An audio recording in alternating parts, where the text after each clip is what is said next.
I'm delighted to be here. Thanks, Bernie. Thank you all. It's quite a collection of women. I love when lawyers precede me on a panel because they get to set up the problem and then the educator is supposed to, like offer some solutions. So we can start by talking a little bit about what we've been doing in New York City. About 4 years ago, the Office of Safety and Youth Development from within the Department of Education, the New York City Department of Education, decided that they wanted to bring restorative practices to New York City public schools. Language is important, so let's talk for a minute just about why we use the term restorative practices rather than restorative justice, right? This work is based in part on the idea that school is a place where we go to practice being human, right?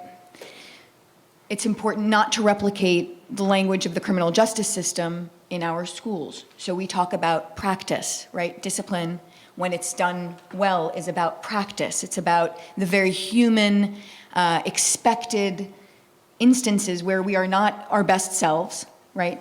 And where we need to take those moments as moments of practice. Restorative discipline is based on a number of assumptions about human nature, right? It's based on the assumption that we make the best decision that we can make in any given moment based on the skills that we have. And the skills that we have inform what we see as being the range of possibilities that are available to us. So in a punitive discipline model, right, we might ask questions like, what rule was broken? What punishment is appropriate? And in a restorative model, we ask questions like, what happened? Who was affected? How can we bring healing to the community, right? A restorative approach to discipline is based on the idea that every student within the school community is both responsible to that community and accountable to the community, and the community is also responsible for the student and accountable for the student, right? It's a reciprocal relationship within which the student is essentially seen as a person who is fallible, who is sometimes going to make mistakes, and who is also capable of glory, right? So as we started this process in New York City 4 years ago, we started with a 5-day training for teachers, right? It's really, really, really important to note here that nobody goes into the teaching profession to become an enforcer, right? None of us became teachers to do that. And so the results and the facts and the figures that we were hearing about from the ladies, I would say is also the result of a lack of skills on our part, right? We want to do better, and we don't know how to do better. And so, the question of professional development is key, right? So in this 5-day training, we take teachers through a series of activities that exposes to them what we call the circles model, right? And so the circles model is basically a protocol in which you are sitting in a circle, there's a talking piece, there's a centerpiece, and the talking piece goes around, and whoever has the talking piece has the floor, right? And you can use the circles for all kinds of things.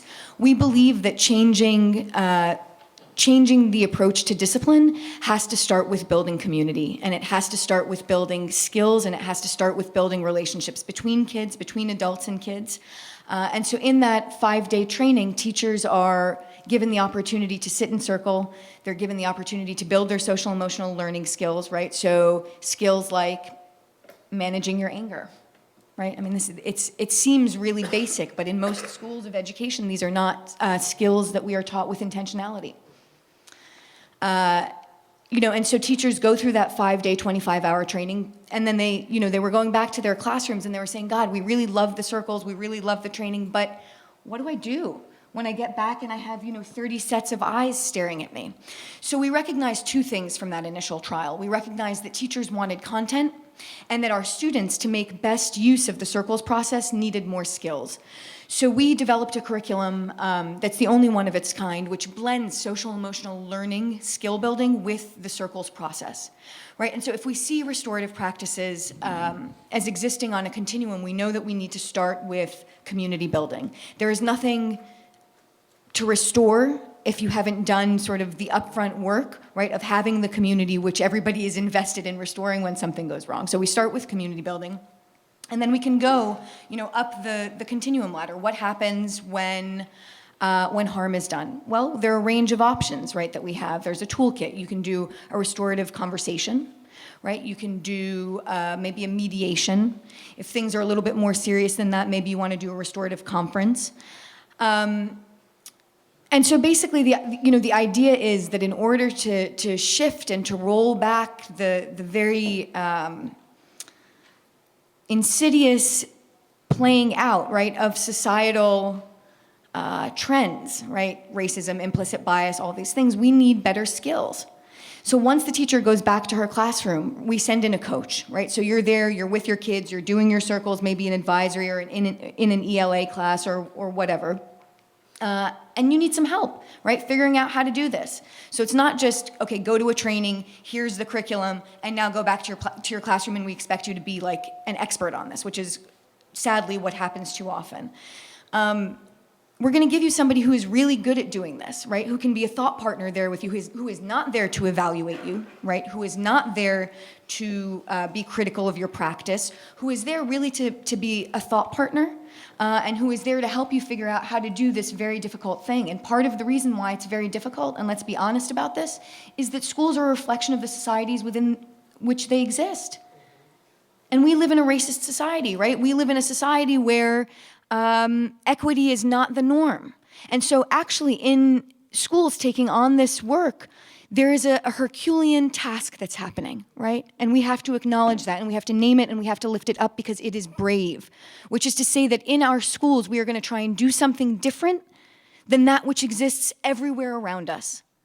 I can stop there because I want to make sure that there is enough time for Q&A, and we can get into it a little bit more. But turn it over, sure. Thanks.